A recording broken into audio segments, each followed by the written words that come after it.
Good morning বন্ধুরা, আমাদের আজকের এই নতুন ব্লগে আপনাদের সবাইকে স্বাগত জানাই। আকাশের দিকে তাকিয়ে দেখুন, কালো মেঘে পুরো আকাশটা যেন মায়াবী হয়ে উঠেছে।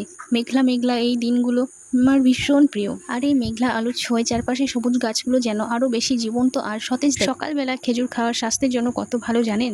এই আমাদের সারাদিনে এনার্জি দেয়, হজম শক্তি বাড়ায়, শরীরকে একদম চাঙ্গা রাখে। এবার একটু রান্নার দিকে আসা যাক, কারণ আমাদের বাড়ির ছোট্ট মহারাজের দুপুরের খাবারের সময় হয়ে আসে। আজ ওর জন্য একদম টাটকা টাটকা সবজি কাটছি। একজন মায়ের কাছে তার সন্তানের মুখে পুষ্টিকর খাবার তুলে দেওয়ার চেয়ে বড় আনন্দের আর কিছু হতে পারে না। একদিকে গ্যাসে আমাদের ছোট্ট সোনার জন্য পুষ্টিকর সবজি রান্না হচ্ছে, আর অন্যদিকে আমার শাশুড়ি মা দাঁড়িয়ে পরিবার সবার জন্য দুপুরে খাবার রান্নাঘর থেকে বেরিয়ে চলে এলাম আমাদের বাড়ির আরেক সদস্যর কাছে। এই যে দেখছেন আমাদের গোয়ালের লক্ষ্মী, আমাদের বাড়ির পোষা গরু। ও কেমন শান্ত হয়ে চোখ দুটো বন্ধ করে আদরটা নেয় দেখুন। আজ আমাদের বাড়িতে আরো একটি অত্যন্ত পবিত্র এবং আনন্দের দিন, কারণ আজ আমাদের ঘরে শুভ পঞ্চমী পুজো। আর ঘরোয়াভাবেই আমরা এই পুজোর আয়োজন করেছি। আর এই পুজোর সবচেয়ে স্পেশাল বিষয় কি জানেন? আমাদের পুজো কিন্তু বাইরের কোনো পুরোহিত মশাই করছে না, আমাদের বাড়ির পুরোহিত মশাই হলেন আমার শ্বশুর মশাই। এই দেখুন আমার ছোট্ট সোনা কত মনোযোগ আর পরম আগ্রহ নিয়ে দাদুর পুজো করা দেখছে। আসল রহস্যটা কি জানেন?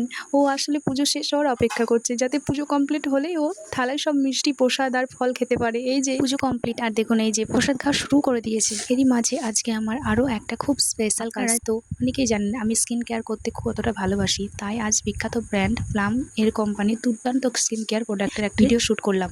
এই যে দেখুন আমাদের বাড়ির ছোট্ট সোনা এখন কার সাথে জুটি বেঁধেছে। ও এখন ওর ছোট মার সঙ্গে কোলে বসে পরম শান্তিতে গল্প শুনছে। আমার ছেলে তার পিসিমণিকে ছোট মা বলে ডাকে। এই মিষ্টি মিষ্টি দুষ্টমিগুলো চলতেই থাকে। হঠাৎ করে আবহাওয়া পরিবর্তনের জন্য হয়তো শরীরটা এমনভাবে খারাপ হলো, যেহেতু বাড়ির ছোট বাচ্চা আছে তাই কোনো রকম ঝুঁকি না নিয়ে ঝটপট রেডি হয়ে নিলাম ডাক্তার দেখানোর জন্য। জ্বর বা গলা ব্যথাকে ফেলে রাখা একদমই উচিত নয়, অনেক সময় ইনফেকশন বেড়ে যেতেও পারে। আজকের ব্লগটা আমি এখানেই শেষ করলাম। আপনারা সবাই সাবধানে থাকবেন, সুস্থ থাকবেন। দেখা হচ্ছে পরের ভিডিওতে।